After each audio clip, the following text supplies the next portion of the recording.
name's Jeremy Crosby. I'm the manager at Fitchburg Access Community Television. I'm joined by two other fellow Dane County PEG stations.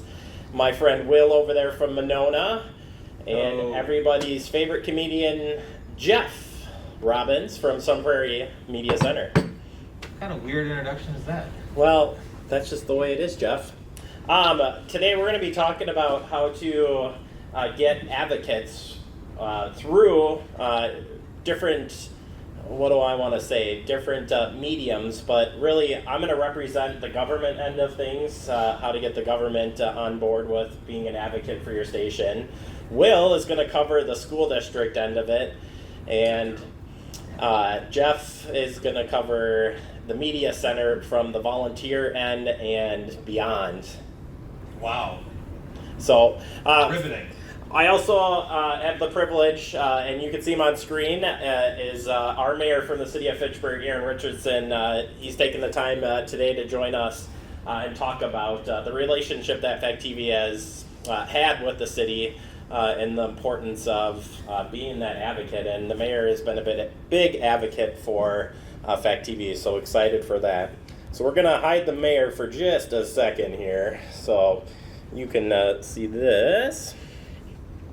So I wanted to quickly just talk about, these are the pieces we'll look at here as far as Fitchburg Access Community Television goes.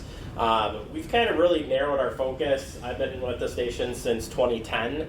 You can see that's the staff there and the mayor. The mayor just had the mayor awards this past week, and we were lucky enough to be picked this year. So it's the group of us there, minus Andrew Bamlett. He was at home with his kiddos. But we'll talk a little bit about FACTv quick, talking Fitchburg, the local news aspect, local government advocates, and we'll take your questions. As far as what FACTv does, it's similar to probably what you guys do. We're really focused in these three categories. Really, it's down to government meetings, our community channel, which is nothing with government at all. It's basically our news and local programming. And then we really focus on helping our staff with projects and I call paid projects and that sort of thing in there. As far as the meeting coverage goes, we cover 200 plus meetings a year, and we stream or broadcast these live. So that's our main goal is to cover those city meetings. We're based out of City Hall.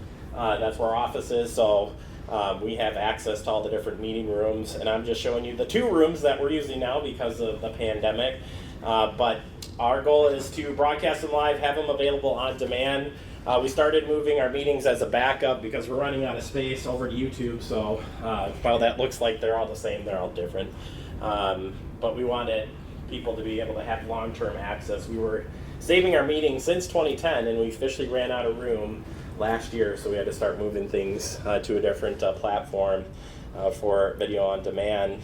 And then, like I said, we have a channel that's dedicated. We call it F3, the Gov channel, and it's just strictly our government programming, which is a really important piece. Our community channel, F2, is dedicated to that in the community. And really, we started a newscast, I believe, in 2015 or 16, I can't remember officially, it's been a long time, called Talking Fitchburg. And it is focused on just covering city news and events. So we were always going out and covering these city events and stuff, and we were turning them into shows. We'd come back, edit them, they would come up 1 to 3 weeks later, and it really wasn't serving what we thought the need was for our community. We thought, in our case, it was getting that information out and bridging the gap. We have 3 school districts. They're all work independently. In fact, Paul is in our school district, and he's in the high school, so we don't want to necessarily cross into his territory. And we have the Madison School District and then Verona School District. So we're kind of in the middle here trying to bring all these people together. It's a very unique city, and Aaron can contest to that we have a very unique city, which makes it actually really awesome to do this newscast, pull everything together. And this is a big reason why we are getting buy-in, I think, from our government, is we've been out there and people expect us now to show up to these events. In fact, I think we've had people say if they don't see FACTv, they're in the wrong place. Because generally speaking, we are going to be there covering it morning, noon, or night. So this has been a big piece of why I think we've gotten the buy-in from our government. The final piece is the staff. The staff projects are huge for us as well. So again, we're a city department, so it's easy for me to say it. I know not everybody's in a city department, but we serve all the departments and on many different aspects. So we're part of emergency management. So we have a role if something happens for standing up our emergency management center and the media side of things. If there's a big events, we're part of that. The video here up here, well, it was a Talking Fitchburg segment. It actually was helping with a grant. Part of the grant was to show a video on how this sprinkler system works for home sprinklers. So we'll do a lot of different random projects. The senior center there has their aerobics thing. Well, it's a morning aerobic show that's for us on FACTv. It actually serves the residents who don't come into the senior center because they fall and they can't, whatever the case may be, they can still participate in that. And we got our dog Drago down there. That's part of a kids a show and tell project that we do. So it doesn't actually air on FACTv. They take that on the road to show what the officers are doing out there. Talking Fitchburg in the local news aspect, as I said, this has kind of been our key to what I would say success, especially in the last several years. We do 2 shows a day. I do an update in the morning at 9 a.m. and then we tape these 2 shows, by the way. Used to do them live, we're taping them. We tape a show that airs at 6 o'clock and then those replay for the day. When we're not on air, as far as our shows go, we do what's called a Talking Fitchburg Rewind. So we'll take these interviews, or vignettes if you will, and they'll replay at certain parts of the day. And they're always updated. Because we're interviewing people all the time, we're able to put those pieces out there and replay them several times throughout the day. So basically our thought is when you turn on our channel, especially to our community channel, we want you to get some type of community information and it's recent.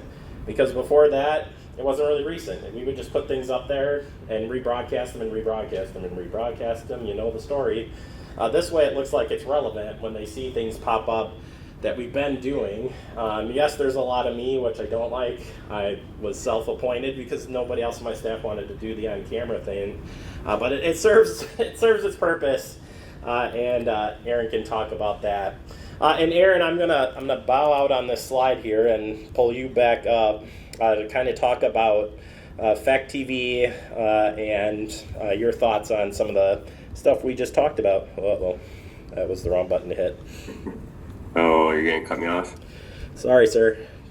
That's all right. Just like the real time. All right, you're full screen. All right, thanks. For me, as the mayor, I really look at FACTv as being critical and essential for the city, and that's even before the pandemic. That's even before we dealt with all the challenges that we have in the last year and a half. To me, this is really a great opportunity, a great way for us as a city to be available for residents. I know that people are watching our meetings online because I hear about it later. So, we know people are watching online, and it's a great way for people to stay involved and to know what's happening here. I think the updates to Talking Fitchburg are really important as well.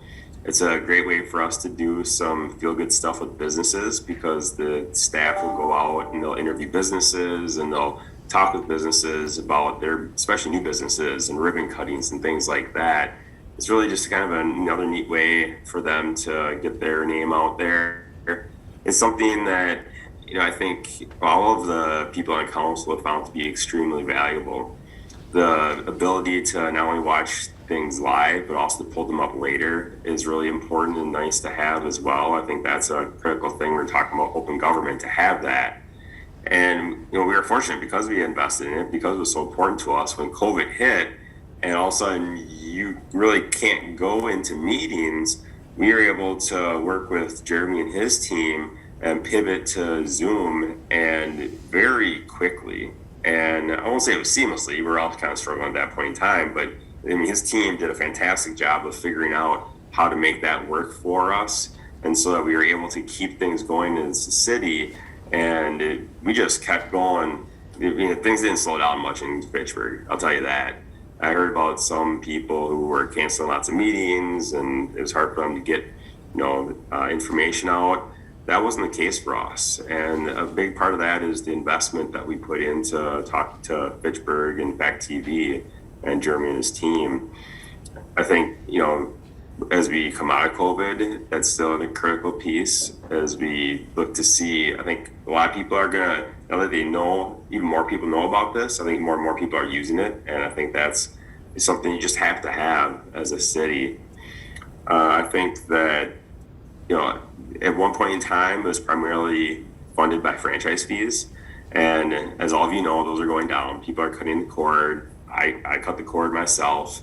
But, seeing that's something where when I came in as mayor, I could see that we were going to have a budget problem if we were just relying on franchise fees. And so last year's budget, I said, we need to stop this right now and stop the bleeding. We need to make sure that FACTv is supported by our levy, and that's how it's supported. Because it is that critical and that important, we're not going to just see the fees go down and then all of a sudden, no, now we got to cut a person because we don't have enough money to keep paying all those people. No, the hundreds of events they go to and show for our residents are too critical for that. And so now we actually are doing funding through our standard levy, and you're using the franchise fees more for the big ticket, we call them capital improvement projects, the updating the different servers and those types of things. We're kind of using those right now for that, but it is critical for us. And that's something that the entire council sees that benefit. When you're trying to reach people who can't get out of the house because of age, because of childcare issues, transportation issues, all those things, this enables them to stay involved and be able to see what's going on. And as we continue to make online attendance an option, there are a couple of council members that have been continuing to stay home during council meetings and other meetings. And part of that is childcare issues. One's a single parent, another one, the wife works a lot of hours and kind of not standard hours, if you will. And so they can still participate, they can still do their duties as a council member from home as we have this. And without it, we'd be in rough shape. So, I think it is really important for us. Everyone, I think, in the city thinks it's important. Jeremy mentioned that I recognize the team with the mayoral award, and you saw other departments, come and appreciate and tell me, great choice. Jeremy and his team are so valuable, they're so helpful. And I think that's, also a tribute to Jeremy and his team as well. Yeah, and we'll ask Aaron the tough questions now, because that's the best part of being in distance from him. But Aaron, what would you say for the audience who is here and needs to reach their mayor, needs to get the council in? And I will give the example of Spanish News here in just a moment, but what would you tell everybody here to open that door to start talking to them? Because not every PEG station is in City Hall, so it's easy for me, but not everybody. Yeah. I guess it's a little bit of the attitude of the elected officials in some ways. I don't know, maybe I am more inclusive than others, and I see that importance more than others, because I look at it as a city, we need to have all different parts working together. We're all here for the same goal. And to me, that ability to provide information to residents and provide that access is important to me. And I think that's important to the members of our council as well, that, if they can't do that, if our residents can't do that, that's an issue and that's a problem. And, everyone's got different things at play there, but to me, it's a no-brainer to have this as an option, to have this available. I don't know how in 2021 you wouldn't have something like this available. I think it's just kind of the point of or price of entry at this point. I think it's, we do more than most, and maybe not everyone can do a daily news show and all that stuff, but people in the community know these guys because they're out so much. And to me, it's just something where if you truly care about access and getting residents information, we hear that all the time. I didn't know about this. I didn't know about that. We still hear about it, but this is another way to do that. And it's really kind of meeting people on what's most convenient for them. Yeah, and I take it personally when I hear a resident say, This meeting came out of the blue. This came, and I'd be like, we've broadcasted 25 committee meetings leading up to this day, and you're telling me that you didn't know a single thing about it, or, and I don't approach it that, tell them that, but I say, what can I do better? What can we do to get the access out to it? And I think that's most important, so I'm glad Aaron commented on that. And I just want to quickly comment, to reach the council, which is very tough. Council, they come in, they go, then you get a very little bit of time to work with them. We have a very diverse community in Fitchburg, and we were lucky enough that one of our council was interested in doing a Spanish newscast. So they came to us and said, "Why don't you do anything in Spanish?" And we said, "Well, why don't you do a Spanish newscast? Because we already do a regular newscast.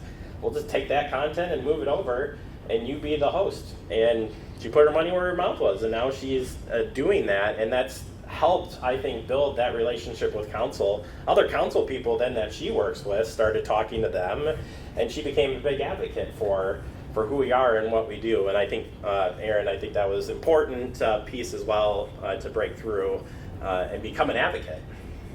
Yeah, I think you've done things with other council members as well. One of our other council members, his district, you're kind of doing these interviews. Well, I guess he's doing the interview, you're recording it for him with people from his area. He's calling it the D1 All-Stars, people in the area that he represents, the city, that are doing great things. And there's lots of things like that you help out with. It's not like, oh yeah, we're gonna every day do a show with you. That's not realistic for a council member. But if there's something that they're passionate about, and it's once a month or every other week, whatever works for your schedule and their schedule, I think that is a good way to get that buy-in as well, so that they're on there and they like their ego. They got their big egos and like to feel like they're important and those types of things. But I think that is a key piece, so that it's they're feeling a little more buy-in and they recognize the value of that. And we make sure to invite the council, any new council that comes in, we make sure to invite them into FACTv, give them a tour. We make sure that we offer them a chance to be interviewed on Talking Fitchburg, keep that door open all the time. And at council meetings, we get to share, or the city administrator will share information stuff. We'll actually collect that information and make sure we get it on Talking Fitchburg as well. Same if a council person says something about their district, we're going to take that information and make sure we get it out there. So, they're saying it on FACTv, but we're reiterating it over at Talking Fitchburg, which just helps. So, to not take up those guys' time, anybody have any questions for Aaron? He might have to sneak out before the end here. So, anybody have any questions related to the government side of things? Well, I don't want to go too far down the budget rabbit hole, but I'm curious about Fitchburg and using tax levy to help supplement the franchise fee and how that works. I'm Scott from Sheboygan, and in Sheboygan, the franchise fees all go into the cable TV fund. Okay, and then there's an intergovernmental transfer that takes a chunk of that and puts it into the general fund, and what's left is the operating budget for community media. And of course, with the decline in revenue, and there's still stuff shifting out, what was left for community media has been decreasing. We've been trying to work within that. And I've of course made the argument there wouldn't be any of those funds without the cable TV. And my question is, and what I've really run into in Sheboygan, the city receives some bonus from the state with the expenditure restraint fund cap, and the franchise fee transfer is a big help in achieving that. Is that not the case in Fitchburg? How do you get around that? Is my question clear? Yep. Aaron, you want to go first? Yeah, I believe, Jeremy, that all franchise fees go towards FACTv's operations. So that's where maybe we're doing things a little bit different than you are in Sheboygan. We're not using that to, balance the budget, if you will, in the general fund. It sounds like, your council, needs to make some tough decisions on where the priorities are, which no one wants to do because everyone's got their things that they care about. But for us, Jeremy can correct me about the funds thing, but I'm pretty sure that they all were. And as we saw that go down, we realized that there's a level of service that we think is critical here and important. And so if those fees are going down, we need to supplement that so that it doesn't go away, because it is that important to us. And Jeremy and his team have done a great job. Maybe that's part of it, but I think for us, just talking about that equity and the access piece to it, our council, and maybe we're fortunate, but our council has seen that value. Yeah, I would say we get all the franchise fees, and we have a fund balance as well. So when the franchise fees were coming in and they were over the operating, the additional franchise fees would go into a fund balance. Sure. Eventually those cross. So we already crossed those. We're seeing a sharp decline in franchise fees. And we have 3 cable providers, but all of them are tanking like no tomorrow. So Aaron's picking up the overage right now instead of us taking out of our fund balance, which the fund balance was supposed to be used for the capital projects. Eventually, what you just said is, I think, the next part of it, to break the limit, and I think we're working towards that. So our budget actually is going to get moved in. Franchise fees will get moved all into the general fund down the road when they're allowed to break that levy limit, if you will, which is coming up but we're getting a town. So short story is the town of Madison's going away. Fitchburg's getting part of it. Madison's getting part of it. So it's breaking the restraints coming up. So we have an opportunity to move funds around. But regardless is Aaron's made the investment, and Aaron proposed it, council approved it, to put the funds in, so we're not going down. And as the franchise decrease, the budget will have to increase from the levy. So that's where that's going. I would say another option, a time to do it could be when you close a TID. That might be a time where you can't do expenditure restraint if it's a very successful TID. So that's another time that you might want to look to at least start to have that funding through the levy itself. We're trying to time our TID closure with next year's annexation of part of the town. So odds are we aren't going to get to expenditure restraint, and so we're just going to use that as the opportunity to kind of pull the Band-Aid all the way off. Yeah. All right, well, to not jeopardize these 2 other great speakers, Aaron, thank you. I'm going to take you off the screen here, but you're still going to be involved here for a little bit anyways. All right. Who's up next? Well, Jeff. I am? What do you want? I can go if you like. But I'm just going to get my notes. Now you go, please. You want me to go? Yeah, and then I'll just use your computer because all I need is the web.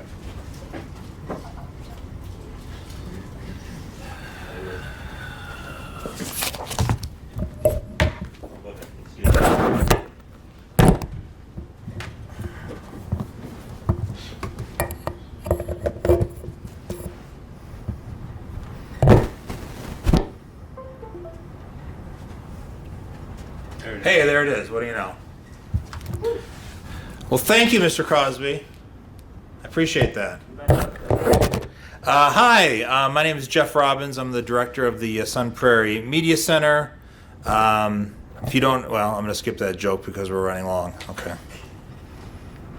Yeah, we'll skip that. That's for the best. I'm going to talk a little bit about advocacy with volunteers, I think, is where I'm going to fall into this trifecta of genius that we've got going on here. I want to tell a quick story about something that happened at the Media Center recently. Over the last several weeks, there was an issue in Sun Prairie regarding the makeup of the school board. I'm not going to get into I'm not going to step on your feet. No. One of the leaders pictured here in this picture who is advocating for a change appeared on 3 different programs hosted by 3 different volunteers at the Sun Prairie Media Center.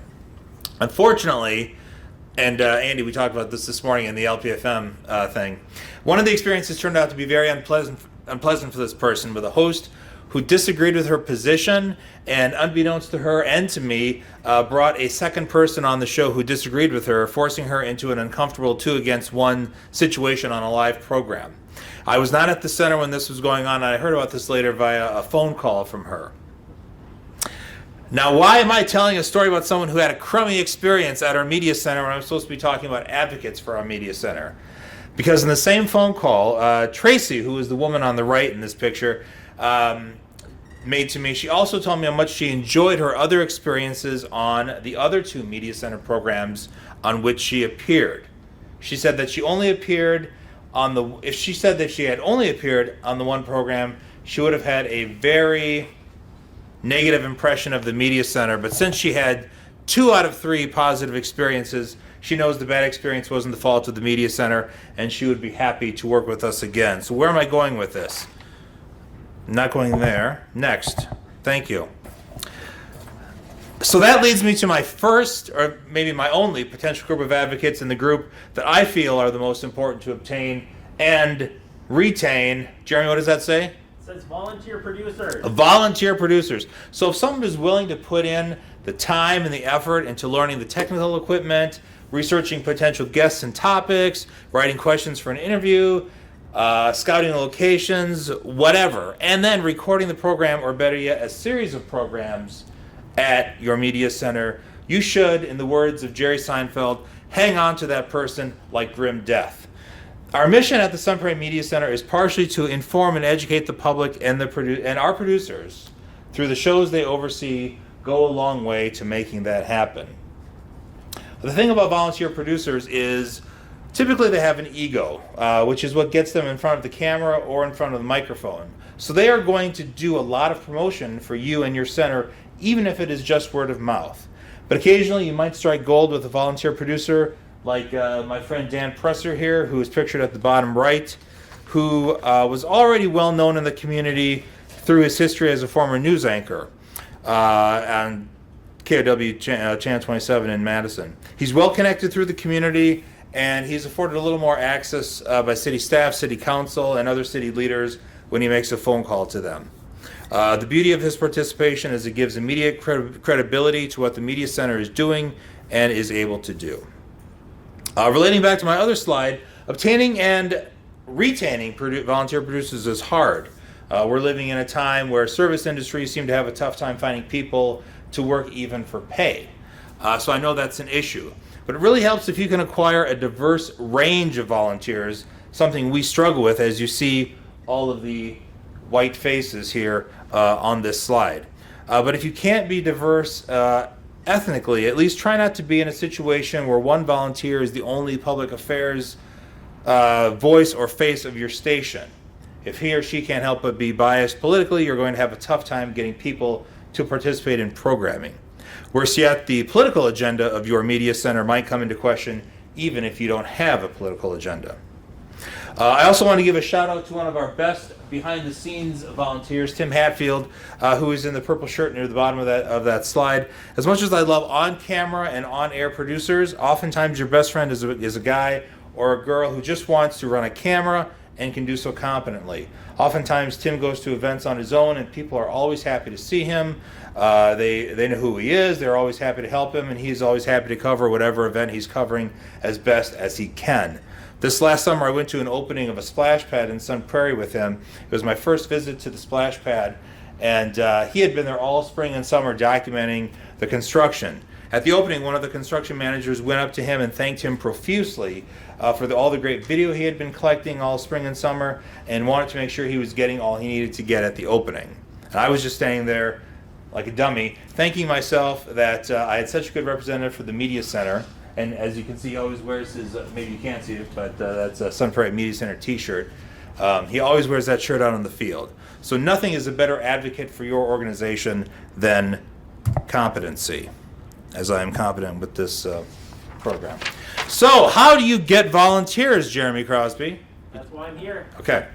Well, I don't think that that's what this workshop is about, but some methods that have worked for us are going to community events and recruiting.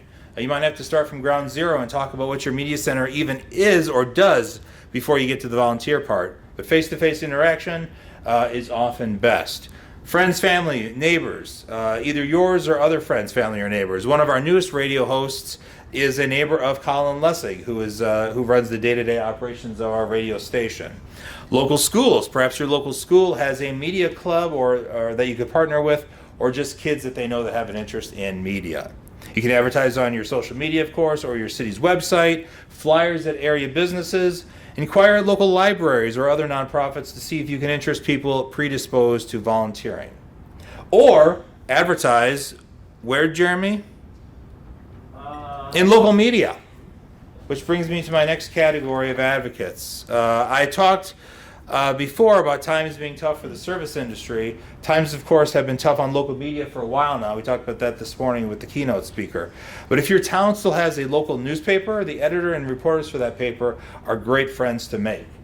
Pictured here in a few shots is Sun Prairie Star editor Chris Murtis, who actually joined me for a WCM conference in 2019 to talk about our partnership. He has been a great friend of the Media Center for longer than I've been there. He prints a schedule of our programming in every edition.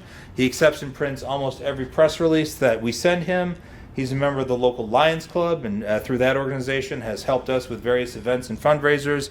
And I know he's currently trying to get the Lions to make an annual donation to the Media Center to help us offset the cost of our closed captioning.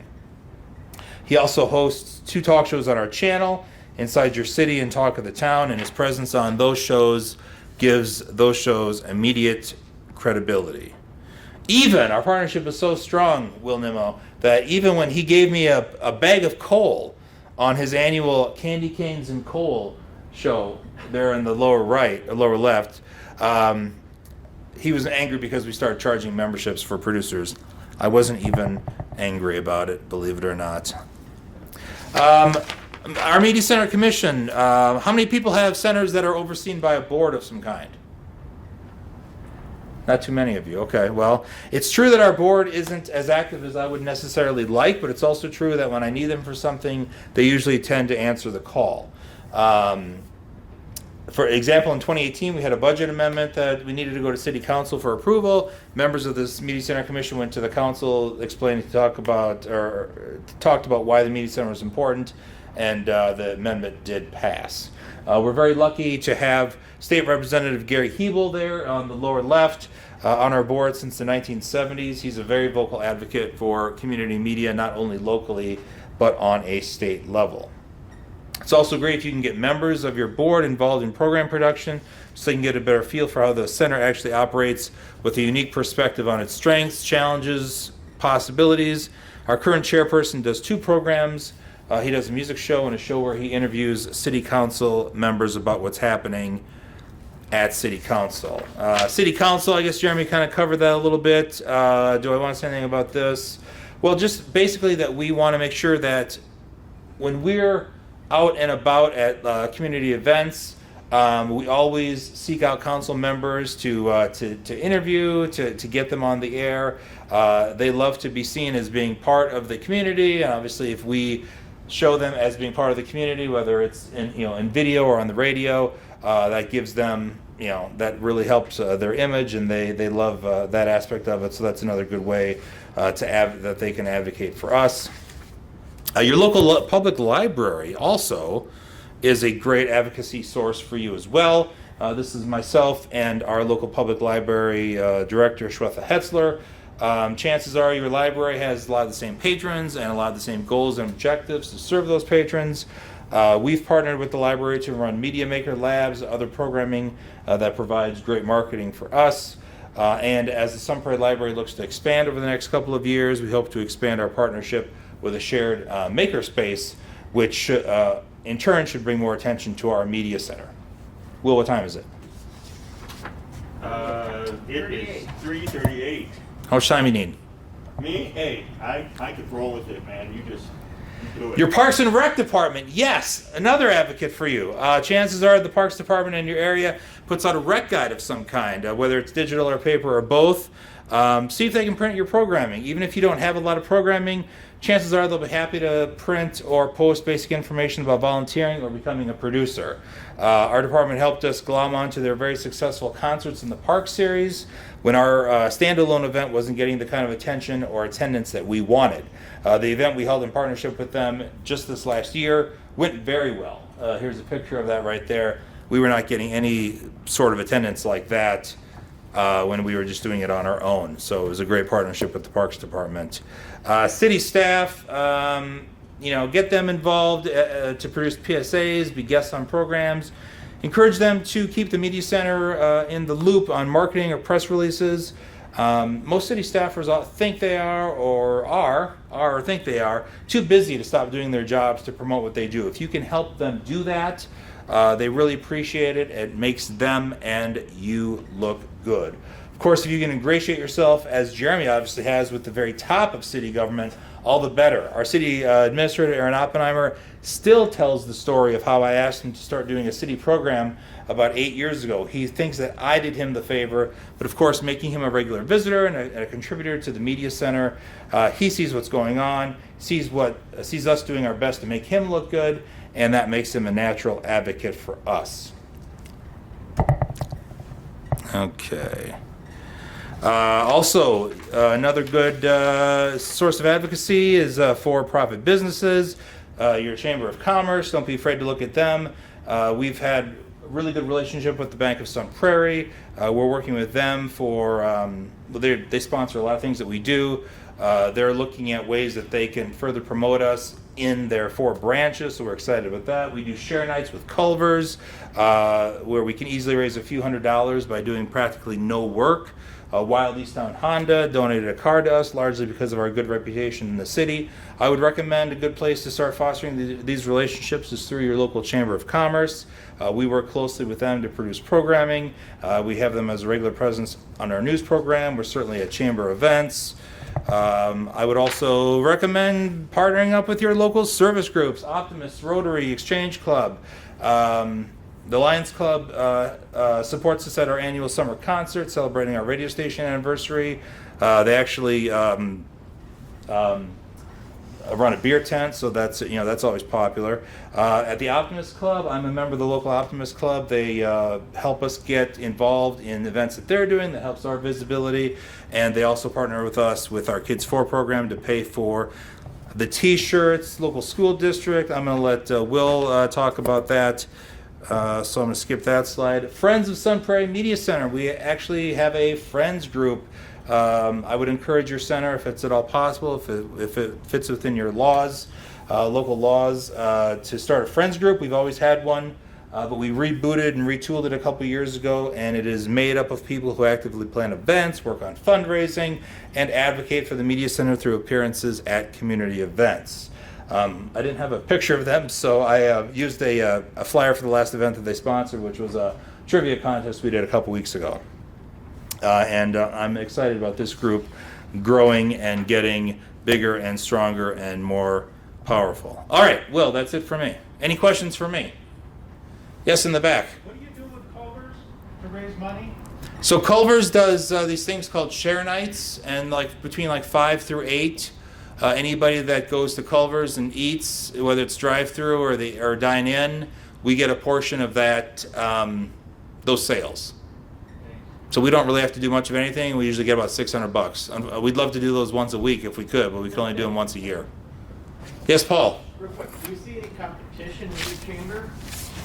I don't see any competition with our chamber, just like I don't see any competition with the newspaper. I mean, we work together, and we try to help each other look good and help each other. They want the exposure for their businesses, and we want money from their businesses to advertise on our air. So it's a win-win for us, I think. All right. Thank you. Really got 10. All right. What are the 3:55? Is that it? Is that the go time? Maybe. Okay. Until you're done. You got 12 minutes. I'm gonna close all this out. Okay. Go for it. Okay. I just gotta find the Google. No. Oh, do you want me to? There we go. Got it. I gotta sign you out too. So I'll try to talk and do this at the same time, but can't promise anything. So as we get started, I want to. Oh, come on! All right. our relationship at Monona, the city of Monona, is we have an actual contractual relationship with the school district. So the city of Monona and the Monona Grove School District have a contract, a partnership agreement that both the superintendent and the mayor has signed that says, we will provide this, and together we will do this. We will put in this much money, and we will do this. So this is coming from a little bit of advocacy, but also forced advocacy because we formed a relationship. That relationship has been going on, excuse me, for almost as long as I've been alive. I think 1979, 1980 is when it got formalized. And what that is the community media department for the city is basically in the high school. Our video operations are in the Monona Grove High School, and our LPFM radio station is at City Hall. But since we are in the high school, we are very well ingrained into the high school and the school district itself. I'm going to get a PowerPoint up here, but it's fairly generic. However, I think what you want to take away here right away is that we already have the relationship, so I understand that that's very difficult to just cultivate. However, I would suggest the long game is if you can get a relationship with your city officials, and if you can get a relationship with somebody at the school district or the local school, and I know that's messy because every district's different and every school board's different, that's a way to start, because there's no better advocate than a beaming parent who is so fired up because their students involved in AV club and they didn't know where to belong in high school until they got into the AV club. And I hear that every year, right, from somebody. So that's really our biggest advocate. And what that does for us is we oversee the AV club at the high school, which does morning announcements every morning that, talks about bring your pink slips into Mrs. Smith. The football game happened last night, and here's what happened. And Key Club meets tonight. And don't forget about Spanish Club. And right, these little mock news announcements after first hour. And as an organization, we, meaning the 2 full-time employees we have, oversee the AV club and are part of those morning announcements. And then we also hold a club meeting every Thursday, every week. And that's where we try to get other people involved. We do all the similar things that we all do, right? We cover basketball games, football games, orchestra concerts, band concerts, choir concerts, musical, drama. We stream as many as we can, and when we come into copyright problems, we don't stream it. But these students are the workers for a lot of that when it comes to the high school. They're all, volunteers in that they are part of the AV club, and that's what they do. So, again, that's a feather in the cap to the city, if you can sell it that way, that we're saving you a lot of money by not having to pay an adult a far greater amount of money to try to go cover that football game. So you'll forgive me, let me try to find slides, and if you see it, yell it out. I gotta do more, huh? Not marketplace. Well, I can say for Will's sake, when I went to Middleton High School, and they had There it is. They had an after-school club that I walked into the door, and Bonnie Lundy, for those of you who know, a long-time pay person, she handed me a camera, and it changed my life. I mean, and so total respect for what Will's doing, because it will, it will change a kid's life. You put a camera in their hands and say, "Here you go do something." Look, and her response to me was, "You look like a guy who could do sports," and I was like, sure. I just wanted to do something, and so the power of the students and stuff. That was my first career piece, was doing that. A little bit of pay, but all school games and stuff, and that led me to work with Jeff at Channel 3 and start my own business and come back into the industry later on, and where we are today. So I mean, it can be pretty powerful stuff. It's amazing. It's extremely powerful. I mean, we had 4 students last year last year, meaning 2020. They graduated in 2020, and 4 of them were the club leaders. 3 of them went into the profession. One of them went to school for a while, but now he has his own business. Now he's open. He's moved that into the business with the other 3. The other one's going to Madison College. He's going to go there, but they have their own company. Another one's in UW for graphic arts. That was kind of unheard of. We usually don't get 4 students graduate in the same year that are that knee deep into the media field. If we get 1 graduate every year that's actually going to go into media, we feel pretty good about that. But the one thing that I think is important, I'm going to skip some of this because this is all general community media stuff. You can tell. Go ahead. Cable plugged in? Oh, it was. What? Did I unplug it? Where is it? It's fall in the back here. Oh, It's Jeff's funny computer. All right, Jeff, it's all yours. no, here's coming. There we go. All right. So, yes, this is when it happened. Bill Ziegler was a science teacher, and Rosemary Lehman was the community cable access city employee. So, in my opinion, it was like the big PR stunt. The school district and the city said, oh, well, maybe we can get some money, and the school district said, this is a great way to get media and have the students do it, and how great for PR for the school district to sit there and show how much we're getting students involved in media in 1973, right? When one camera probably costs as much as a computer now, a laptop, right? Or who knows what. So, but nonetheless, it was a great deal. So, and there's your papers. 1973 is when it started. I think it was mainly formal in 1979. And here's some of those early pictures.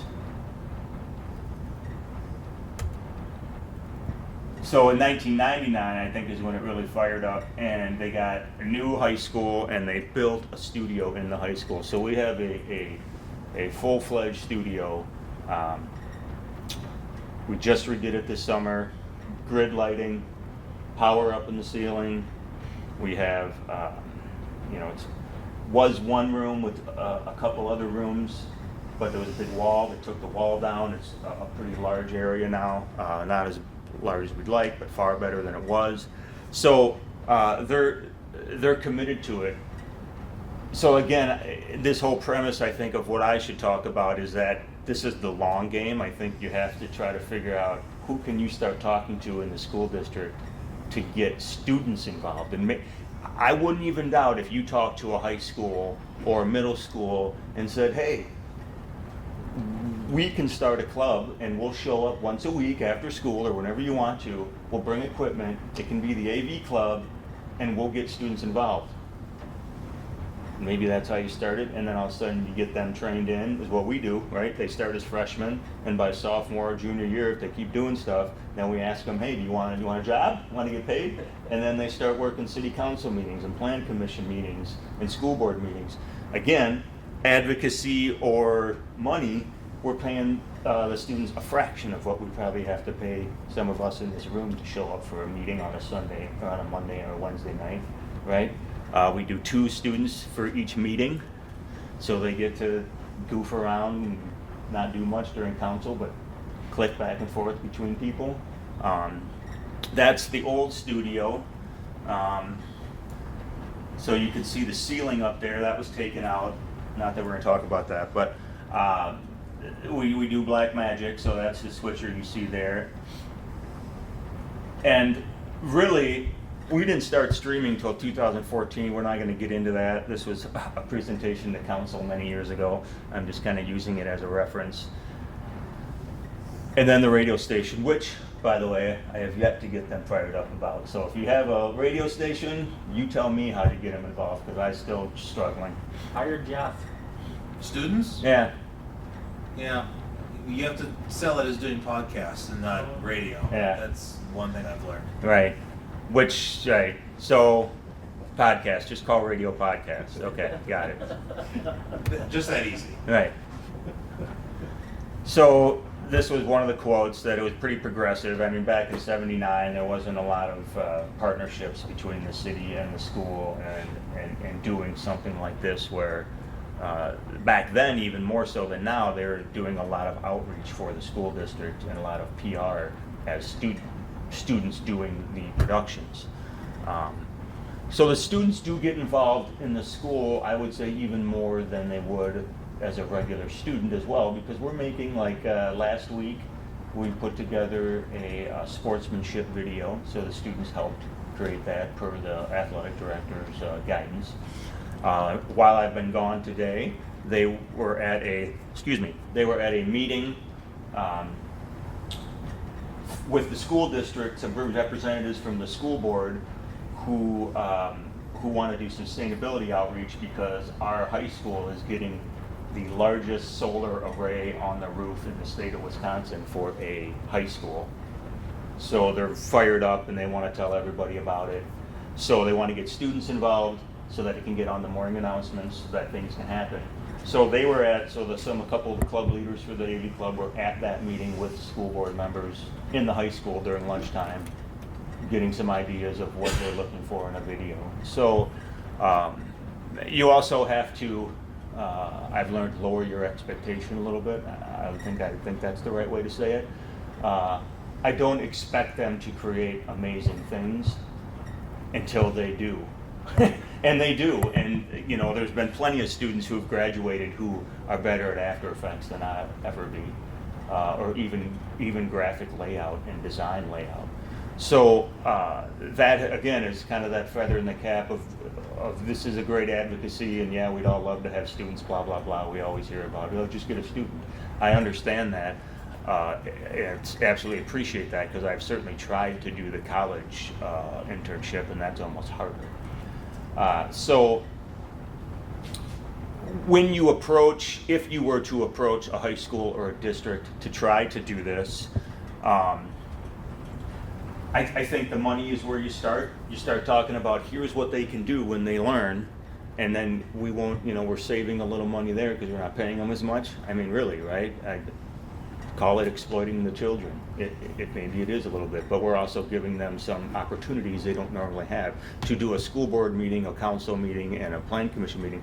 They're, whether they retain 10% of that meeting, they're getting enriched more than other students out there. So they're gaining something from it, whether they admit it or not. Just learning about their community a little bit. So this partnership, basically, this is some of the things that we say we are going to, like, in this partnership, here is what we will provide. We will get to events, we will cover these meetings, we will take care of equipment and the facilities under this agreement, and there are specific facilities that are labeled.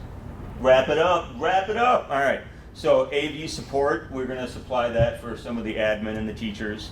What is it that we do? Well, the morning announcements, club meetings, event supervision. We have to be at events, so that's a lot of events. We're going to all those events. Somebody, as an adult, is going to have to be at all these events with these students, which, during a basketball season is 2 nights a week, or you have choir and football and school board.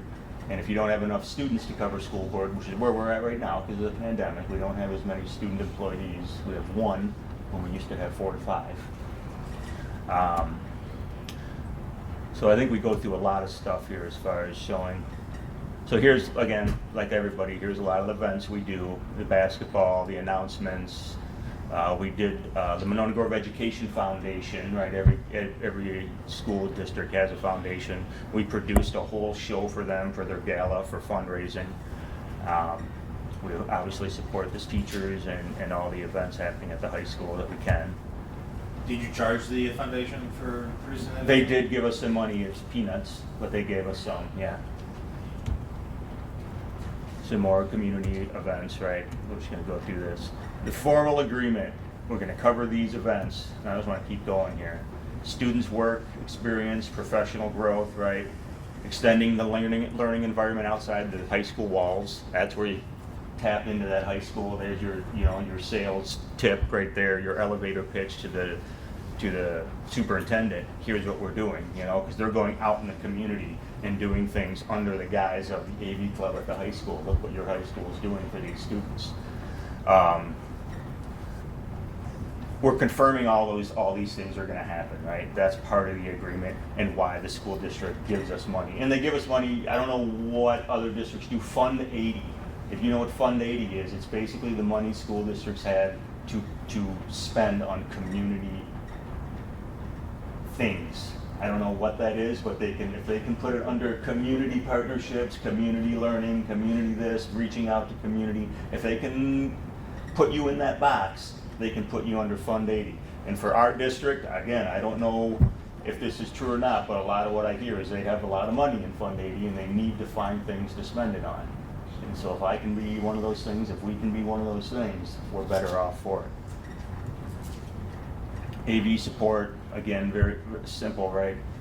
Helping city where we can, helping the city staff where we can, helping the school district where we can. The radio station is where I get to. So I won't get into the radio station too much, but there it is. There's where we started, Saturday mornings. And here's just, some of the people that we're involved with that we have utilized through the years. And I will say, the students record events at the Monona Public Library. They've been to Aldo Leopold and made videos with us. They are, interacting with the Sustainability Committee right now, and we just got done creating, well, they didn't help us that much on that one, but an open house for the police and fire public safety building because the city wants to build a new one. So students love some of the programs. I think I might be done here. I wanted to try to show more of what the actual agreement said, but I will say that it laid it out. It said we will cover men's and women's home conference basketball games. We will cover varsity football home games. We will cover, plan commission, council, school board. We will cover all choir concerts in the auditorium. We will cover all band concerts in the auditorium. We will cover all, what am I missing? Band, orchestra, choir in the auditorium. Because they go in the commons and they go in other areas, and we didn't want to overbook ourselves. So those are all in the contract, and then per that contract, they basically provide us a fee. 70% of our multimedia content producers' salary and 30% of my salary. That's the fee at the school district they provide us. And like I say, when the school board sees some of the things we're doing, when they see students at school board meetings working, they're advocates right away. Boom, done. That's an easy one. How cute it is that the high school are there. Same with the council meetings and all those. So it's hard to get that wheel going. And I think it is the long game because obviously, and nothing's going to happen quick with the school district and the school board. But if you can somehow figure out how to get in there and do something to get students involved and get one student to come home and say how great it was to their parents, or get one school board member to realize that this is a great way to get involved, you're on your way. Because school board, if people can come in, you don't have to wait. I'll talk to anybody. I can be done. I think that's the key. If you got any questions. Real quick. We had 3 freshmen come in. I'm in the high school too. Yeah. We had 3 freshmen come in, want to work and get paid. I said, I can't pay you because the laws in the state, you can't work past 7 o'clock on school night during school year. So everything starts, of course, right through 7. So I can get you community service hours, which are required for throughout their high school. So I can give them some, but I just got to get them in the door and try and work them through. Because I had 1 returning high school student this past year to work for me. That's it. Yeah, He's doing 90% of the work. Yeah. Besides the regular staff. And he's getting paid pretty well now, considering what we started at 3 years ago. Now everybody's paying. Yeah, the high school students aren't immune to the great resignation going on right now. They're not fired up to work like that much, so. But anyway. Well, thank you guys so much. There you have it. Sorry we took extra of your time, but thank you for sticking around, and we'll all be around. Budget. Oh, Check Jeff's room. What's Jeff's room number for everybody? Yeah, where's the party, Jeff? Yeah. The hotel, my hotel number? Yeah. Beers you got? We just want to know when we're going to be up there. 267.